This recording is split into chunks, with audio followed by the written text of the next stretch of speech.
పేదల సొంతింటి కలను నెరవేర్చేందుకు తెలంగాణ ప్రభుత్వం ప్రతిష్టాత్మకంగా ఇందిరమ్మ ఇండ్ల పథకం అమలు చేస్తున్న సంగతి తెలిసే ఉంటుంది. ఈ పథకం ద్వారా నిరుపేదల ఇండ్ల నిర్మాణానికి 5 లక్షల ఆర్థిక సాయం చేస్తున్నారు. తాజాగా ఈ పథకంపై కీలక అప్డేట్ వచ్చింది. రెవెన్యూ మంత్రి పొంగులేటి శ్రీనివాస్రెడ్డి కీలక ప్రకటన చేశారు. పేదలకే కాకుండా జర్నలిస్టులకు కూడా ఇందిరమ్మ ఇండ్లు ఇస్తామని ఆయన స్పష్టం చేశారు. జర్నలిస్టుల సంక్షేమానికి తెలంగాణ ప్రభుత్వం కట్టుబడి ఉందని అన్నారు. శుక్రవారం హైదరాబాద్లోని నాంపల్లి ప్రెస్ అకాడమీలో జరిగిన జర్నలిస్టు కుటుంబాలకు పెన్షన్, ఎక్స్గ్రేషియా చెక్కుల పంపిణీ కార్యక్రమంలో ఆయన పాల్గొన్నారు.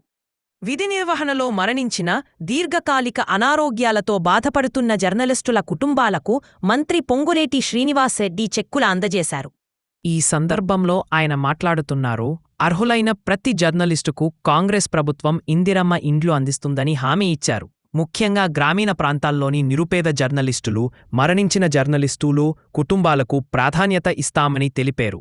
జర్నలిస్టుల నైపుణ్యాభివృద్ధి, శిక్షణ కోసం మూతపడిన ప్రెస్ అకాడమీని ఈ నెల చివరి నాటికి తిరిగి ప్రారంభిస్తామని మంత్రి పొంగులేటి శ్రీనివాస్రెడ్డి హామీ ఇచ్చారు.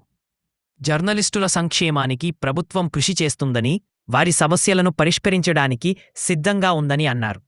జర్నలిస్టుల ఆరోగ్య బీమా, ప్రమాద బీమా, ఇతర సంక్షేమ పథకాల గురించి కూడా మంత్రి ప్రస్తావించారు.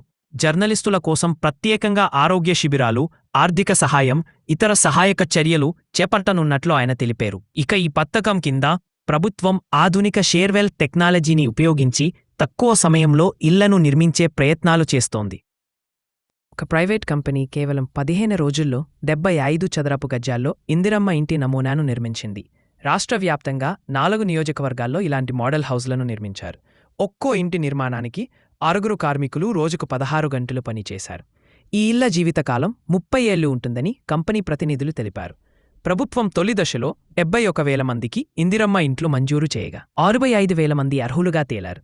వీరిలో కొంతమంది బేస్మెంట్ పూర్తి చేయగా మరికొందరు నిర్మాణం ప్రారంభించారు. నిధులకు ఇబ్బందులు రాకుండా బేస్మెంట్ పూర్తి చేసిన లబ్ధిదారుల ఖాతాల్లో ప్రతి సోమవారం కొంతమంది ఆర్థిక సహాయం అందిస్తున్నారు. 2వ దశ లబ్ధిదారుల ఎంపిక కూడా చివరి దశకు చేరుకుంది.